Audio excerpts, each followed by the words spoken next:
Joined by Indiana University head coach Mike Woodson and Trayce Jackson-Davis. We'll start with an opening comment from Coach, then we'll take questions for Trayce, then we'll come back to questions for Coach.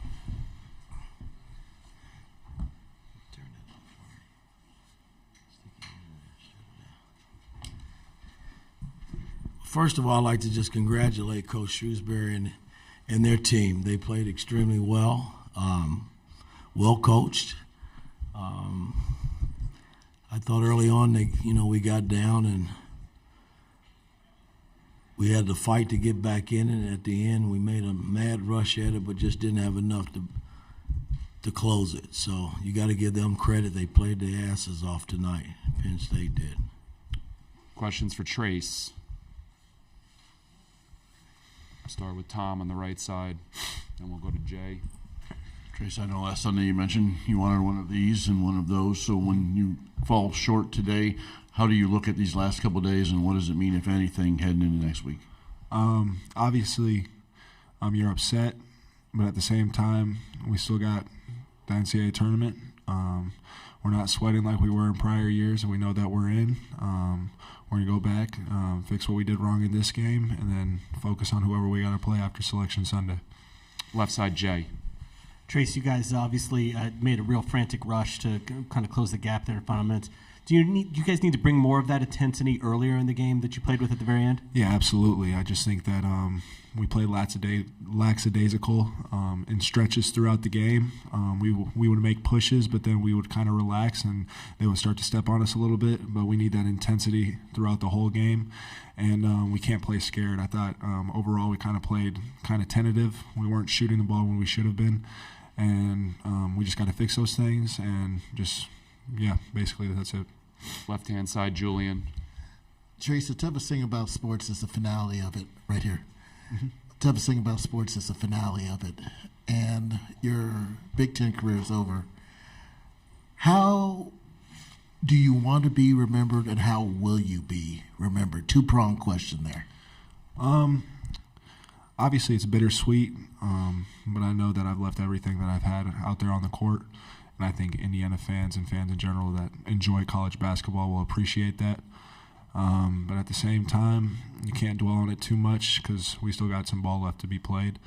And we're just going to see what happens in the future, and we still got to take it one game at a time. Middle of the room in the back, Jim. Trayce, what can you guys take away today?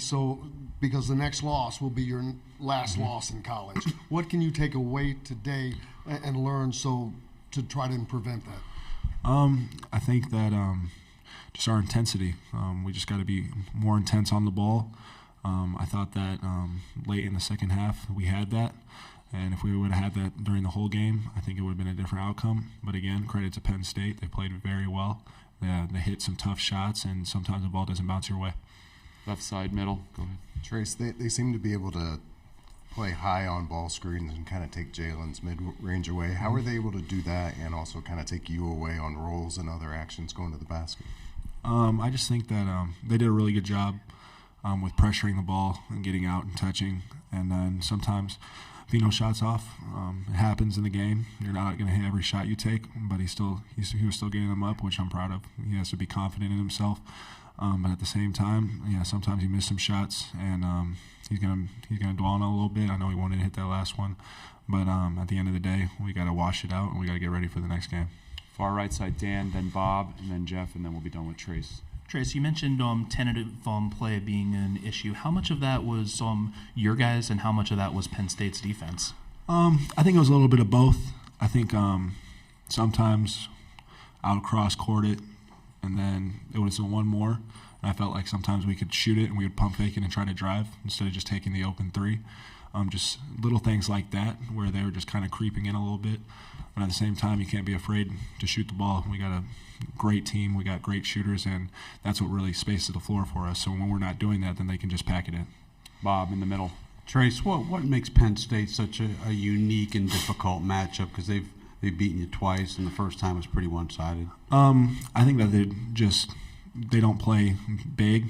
They can play small ball and really space the floor, and they got shooters from 1 through 5, and they play very physical for even when they do play small ball. And I think it really helps. They're good on rotations, and so that's a great team, and they executed their game plan very well. In the middle, Jeff. Yeah, Trayce, what do you feel are the most important things for this IU group to do really well to have a chance to make an NCAA tournament run? Just the biggest thing that we got to do is, first and foremost, listen to coach, execute our sets, execute our game plan, and just play as hard as we can when we step on the floor. Play for each other, and I think that's the biggest thing. When we play for each other, usually good things happen. All right, thank you, Trayce. Questions for Coach Woodson? We'll start with Zach on the left-hand side here.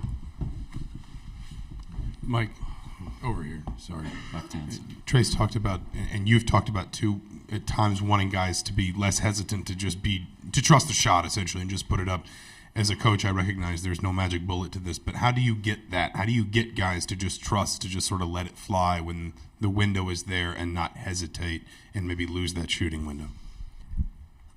I wish I had the answer for that. I think, when we're playing well and things are kind of going our way on both ends of the floor, guys kind of play freely. And I thought tonight we started the game out well. We came out and we touched them early. And then when they started to make shots, we kind of backed off. And it put so much pressure on us to make shots, which we had some good looks. But our perimeter play went 14 for 39, and that's not that good. So when we're winning, our perimeter play is making shots, and our bigs are making plays inside, and it's kind of lopsided a little bit today. In the middle, Jeff. Yeah, Coach. Your New York Knicks teams usually were pretty productive from three, and then the two games against Penn State, you guys were outscored 78-12 from three. Why do those margins happen? And perhaps more importantly, what do you want your teams to look like from three-point range moving forward? Well, again, when you got good looks, last year we were in the top 5 in the country and getting wide open threes, and we didn't make them. We had some good looks tonight. We just didn't make them. It's a part of the game. I don't try to put a lot or read a lot into it when we go through a stretch like this. It's a big game today. I put all the heat on me as a coach. I got to get them over the hump, even though I don't take a shot or miss a defensive assignment. It's my job to get them over the hump. This is 2 years in a row now that we are a game from playing for the Big Ten title in this tournament, and I take pride in what I do as a coach, and I got to help them more. To see my seniors walk away, Trayce and Miller and Race, and not be able to experience a Big Ten championship is kind of disappointing for me. Front row here, Kevin. Coach, leading up to that final timeout, what did you tell Jalen in that final shot, and what did you see in your eyes in that final shot? Well, I didn't have a timeout. We didn't have any more timeouts. And I called him over, and, we tried to get a high ball screen, and I thought he had a good look. How he hit the same shot the other night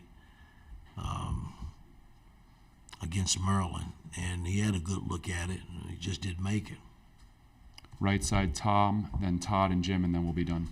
Mike Trayce had mentioned, he thought there were some lapses of lackadaisical, and we kind of relaxed a little bit. On this stage, in this place in the tournament, did that surprise you at all that you didn't get more of that for 40 minutes? Well, again, guys, if we could get a 40-minute ball game each and every time you step out, boy, it makes life a lot easy for you as a coach and as players playing. But, we didn't. I thought we stepped on the floor with great intentions early. And then, we had some miscues. I just thought when they were making threes early, we were a step behind in terms of closing guys out and making them put the ball down on the floor. We did a better job the second half in that regard, but it was an uphill climb once we dug a hole early. And, I like the way we fought back, but you don't get a whole lot for second place. Left side, Todd. Mike, Trayce talked about the level of intensity that did pick up late, but that he would hope to have more consistently throughout the game. You expressed the desire to want to help this team get to where they want to be. With no tomorrow after the next loss, what approach do you want to take with these guys to we'll get go them back. there? We'll go back and watch this tape, break it down, and try to learn from it. Like Trayce said, I never let a game. We always watch our games, and we'll learn something from this, and we'll have a few days to practice to get ready for tournament play. And somehow I got to get them to understand that you're going to have to commit for 40 minutes, because it can be 1 minute, 2 seconds, a second that can cost you a tournament victory. So the fact that they tasted it a little bit last season, I think they know what's in front of us, but we still got a long way to go. Back middle, Jim, last one. Mike, you just talked about going back and preparing this team to get through the difficulties they had here today. What can you do during the game when you see that intensity has fallen off, that they've stepped back? What can you do as a staff to try to make that adjustment in game? Guys, you can do all kinds of things. You can be positive, you can be negative, but at the end of the day, they still have to figure it out too once they're out there on the floor. There's no magical pill that you can give these guys when they're struggling. And, I wouldn't call our team really struggling. I thought we competed, but we just didn't compete for 40 minutes. Made a big rush at the end, which I'm proud, because we could have just quit and threw in the towel. But we fell short. So now we got to go regroup and get ready for NCAA tournament play. Thank you, Coach. Good luck next week.